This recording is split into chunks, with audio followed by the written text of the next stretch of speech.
নমস্কাৰ বন্ধুসকল, মই অসম বৰ্মন ফাৰ্মৰ পৰা কৈ আছোঁ। এয়া মোৰ লোকেল হাঁহ ৰেডি হ'লেই নতুন বছৰৰ কাৰণে আৰু সিহঁতক ৰাখিছিলোঁ। আৰু কেইদিনমান আজি 26 তাৰিখমান হ'লেই 5-6 দিনমানৰ আছে আৰু তাৰপিছতে এইকেইটা বিক্ৰী কৰি দিম। সিহঁতৰ ৱেইট প্ৰায় 2 কেজি, 1 কেজি 700-800, 1.5 কেজি, 1.5 কেজিৰ ওপৰতে আছে বেছি। কেইটামান 1.5 কেজিমান হ'ব আৰু 2 কেজি, 1 কেজি 800-900 এনেকুৱা ৱেইট হ'ব আৰু ইয়াত 150 মান আছে। আজি 26 তাৰিখ হ'লেই আৰু 5-6 দিনমান আছে আৰু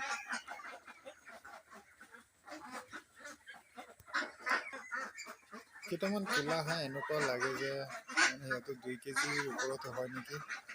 ই এটা ক'লা হাঁহ, অলপ জুম কৰি দেখুৱাব। এই ক'লা হাঁহটো প্ৰায় 2 কেজিমান হ'বই আৰু এনেকুৱা। সেইখিনি এটা ৱেইট কৰিছিলোঁ, 2 কেজি 100 গ্ৰাম হৈছিলে ক'লা হাঁহ। 2 দিনমান হ'ল আৰু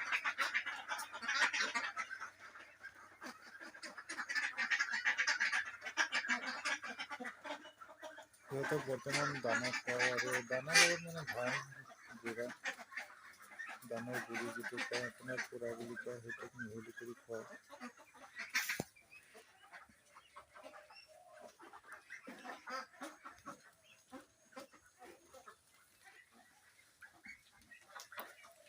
বেপাৰীক সিদিনা ফোন কৰিছিলোঁ, বেপাৰী বোলে আহিব বুলি কৈছে, কাইলৈ পৰহিদিনা আহে নেকি। আৰু আহিলে দাম দৰ মিলিলে দি দিম আৰু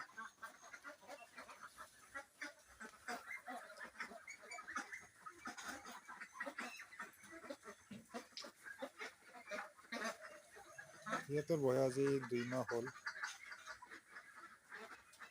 একদম কাৰেক্ট 2 মাহ হৈ গ'ল আজি।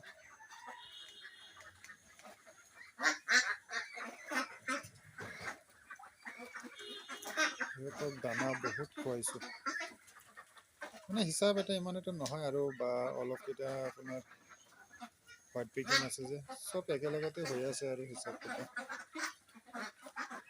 গোটেইকেইটি বিক্ৰী কৰি পাছেহে হ'ব কিমান প্ৰফিট আহিলে বা নাই। লছ হ'লে, লছটো নহ'বই, লাভেই হ'ব। হাঁহত মানুহক ইমান সহজে লছ নহয়। হাঁহে মানুহক লাভেই কৰায় আৰু মানে একচুৱেলি এটা কথা কি, আপোনাৰ নিয়ম নীতিকৈ পালিব লাগিব, নিয়ম নীতিকৈ ৰাখিব লাগিব। বহুত মেডিচিন সিহঁতক খুৱাই থাকিব লাগিব। দানা, ধান, চাউল সিহঁতক মানে ৰেগুলাৰি সিহঁতক খোৱা দানা চানা দিয়ে থাকিব লাগিব। যদি এদিনা এখন অলপ কিবা অসুবিধা হয়, দানা দিব নোৱাৰিলে, তেনেহ'লে হাঁহকেইটা অলপ ৱেইটটো কম হয়, প্লাছ আপোনাৰ শুকাই যায়, হাঁহকেইটা ক্ষীণাই যায়।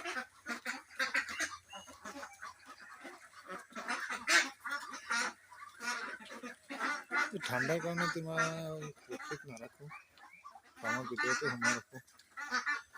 অলপ বেছি ঠাণ্ডা লাগিলে সিহঁতে মানে অলপ খোজকাঢ়ে, মানে লেঙৰাই এনেকুৱা ভাৱ হয়। ভৰিত কিবা দুখ চুখ পায় নেকি, বা ঠাণ্ডাৰ সময়ত কিবা আপোনাৰ অলপ চলপ অসুবিধা হয় আৰু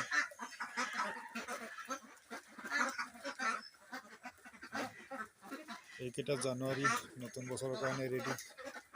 আৰু মোৰ হোৱাইট পেকিং হাঁহ আছে, এয়া মোৰ হোৱাইট পেকিং হাঁহ। সিহঁতৰ বয়স আজি 32 দিনমান হ'ল। সিহঁতে কেজিৰ ওপৰত হ'বগৈ এতিয়া বৰ্তমান। এটা হাঁহ অলপ খোজকাঢ়িটো প্ৰব্লেম হৈ আছে। এইটো হোৱাইট পেকিং নহয়, এইটো আপোনাৰ লোকেল হাঁহ।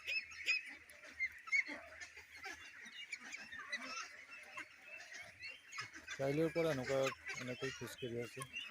খাব অলপ অসুবিধা, সেইকাৰণে চব ক্ষীণাই গৈছে বহুত হাঁহটো। মই হোৱাইট পেকিঙত আজি সিহঁতক পানীত নানামাওঁ, কাৰণ সিহঁতক পানীত নামালে অলপ প্ৰব্লেম হয় ঠাণ্ডাৰ কাৰণে।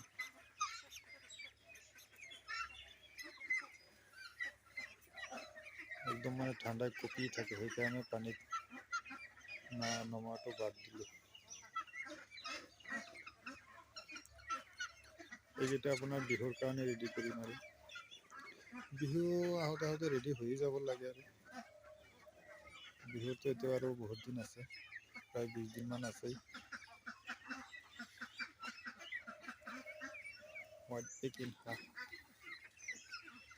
সিহঁতক এতিয়া খোৱা দানা, ধানৰ গুড়ি সেইবিলাক মিহলি কৰি দি আছোঁ।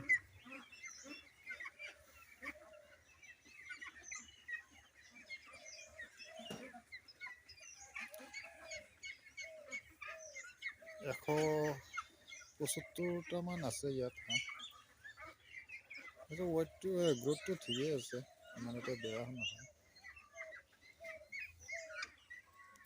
অনলি দানা খোৱালে আৰু অলপ গ্ৰ'থ হ'লেহেঁতেন, কিন্তু আমিতো ইমান মানে দানা খুৱাই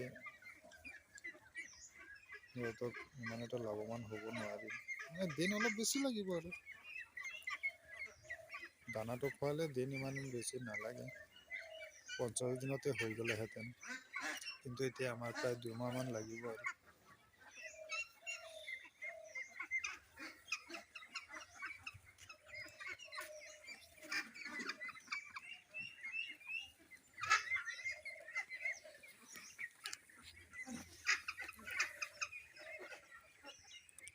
সেইকেইটাত পানীত এৰিলে অলপ পাখিকেইটা আৰু অলপ পৰিষ্কাৰ হ'লেহেঁতেন, ধুনীয়া দেখা গ'লেহেঁতেন। এতিয়া ইমান এটা মানে সিহঁতক এনেকুৱা মাটি লাগি আছে, এনেকুৱা ভাবিলে এনেকুৱা লাগি আছে। একচুৱেলি মাটি লাগাৰ নিচিনা, যেতিয়া খোৱাটো সিহঁতৰ মানে গাটোৰ অৱস্থা নাইকিয়া হৈ যায়।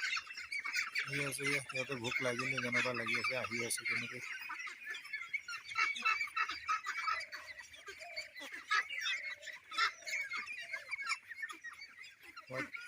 হাঁহ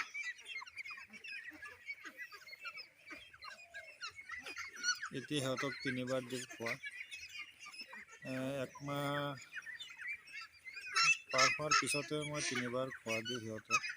1 মাহ আগতে সিহঁতক 4বাৰ, 20 দিন আগতে 5বাৰো দিছিলোঁ। এতিয়া 1 মাহ পূৰা হৈ গ'ল, মানে 32 দিনমান হ'ল। এতিয়া সিহঁতক মানে 3বাৰেই খোৱা দি আছোঁ।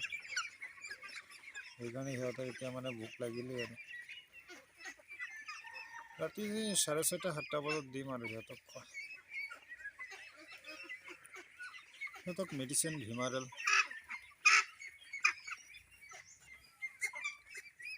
ভিটামিনত আৰু এণ্টিবায়টিকৰ মাজত সিহঁতক কি দিওঁ, এণ্ট্ৰক্সি বুলি এটা এণ্টিবায়টিক আছে, সেইটো দিওঁ আৰু আজিলৈ এইখিনি। নমস্কাৰ, ধন্যবাদ বন্ধুসকল।